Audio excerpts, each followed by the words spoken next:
ஒரு நாவு போதாதே நீர் செய்ததை சொல்ல, இந்த ஆயுள் போதாதே உன் நீதியை சொல்ல. ஒரு நாவு போதாதே நீர் செய்ததை சொல்ல, இந்த ஆயுள் போதாதே. இன்று என்னை காண்பதெல்லாம் உம்மால் தானே வந்தது. இயேசு கிறிஸ்துவின் இனிய நாமத்தினாலே உங்களை மனதார வாழ்த்துகிறேன். கடந்த நாட்கள் எல்லாம் நம்மை கண்மணி போல பாதுகாத்து இந்த புதிய நாளை காண செய்த நம் தேவனுக்கு ஸ்தோத்திரம் உண்டாவதாக. யோவான் சுவிசேஷம் 12வது அதிகாரம் அதனுடைய 35வது வசனம். அதற்கு இயேசு, இன்னும் கொஞ்ச காலம் ஒளி உங்களிடத்தில் இருக்கும், இருளில் நீங்கள் அகப்படாதபடிக்கு ஒளி உங்களோடு இருக்கையில் நடவுங்கள். இருளில் நடக்கிறவன் தான் போகிற இடம் இன்னதென்று அறியான்.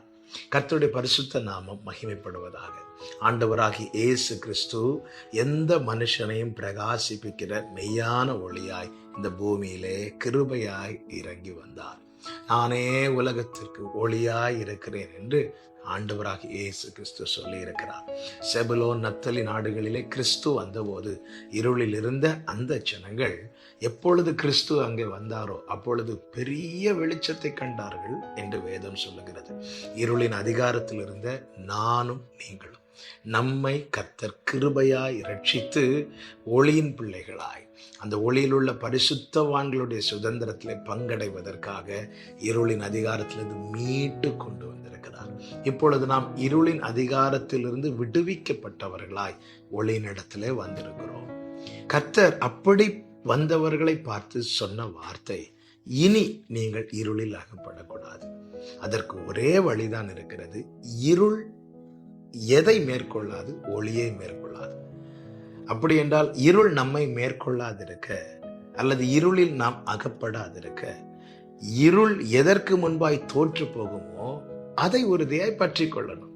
இருள் எதிலே தோற்று போகும்? ஒளியில, ஒளியின் இடத்துல. இருளானது ஒளியை எவ்வளவேனும் பற்றி கொள்வதில்லை என்று வேதம் சொல்லுகிறது. அந்த ஒளிதான் கிறிஸ்து.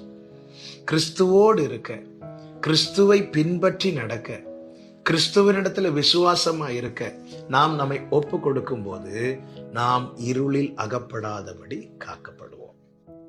இங்கே அதுதான் சொல்லப்பட்டிருக்கிறது. ஒளி உங்களோடு இருக்கையில் நடவுங்கள். எதிலே நடக்கணும்? ஒளியில, அவர் காண்பிக்கிற வெளிச்சத்துல. இந்த வேதம் நமக்கு விளக்காய் இருக்கிறது, கால்களுக்கு தீபமும் பாதைக்கு வெளிச்சமா இருக்கிறது. அவர் காண்பிக்கிற வெளிச்சம் இந்த வசனமே. இந்த வசனத்திலே நானும் நீங்களும் நடப்போம் என்றார். இருளின் அதிகாரத்திலிருந்து கிருபையாய் விடுவிக்கப்பட்டு நம்மை நடத்தும்படி நமக்கான நல் ஆலோசனைகளை இந்த வேதத்தில் அவர் வைத்திருக்கிறார். இது கால்களுக்கு தீபமும் பாதைக்கு வெளிச்சமா இருக்கிறது.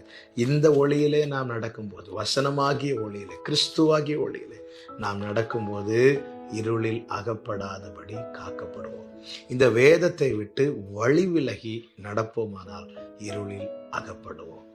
இருளில் அகப்படாதிருக்க ஒளியினிடத்திலே விசுவாசமாயிருங்கள், ஒளியிலே நடவுங்கள், வசனம் காண்பிக்கிற வெளிச்சத்திலே நடவுங்கள். கர்த்தர் உங்களை ஆசீர்வதிப்பாராக. நல்ல தகப்பனே, இரக்கமுள்ள பிதாவே, ஆண்டவரே, இருளின் அதிகாரத்திலிருந்து எங்களை கிருபையாய் மீட்டவரே, நாங்கள் மீண்டும் இருளில் அகப்படாதபடிக்கு உம்மை பற்றி கொண்டு நீர் காண்பிக்கிற வெளிச்சத்திலே நடக்க எங்களுக்கு உதவி செய்யும். இயேசு கிறிஸ்துவின் நாமத்தில் பிதாவே, ஆமென்.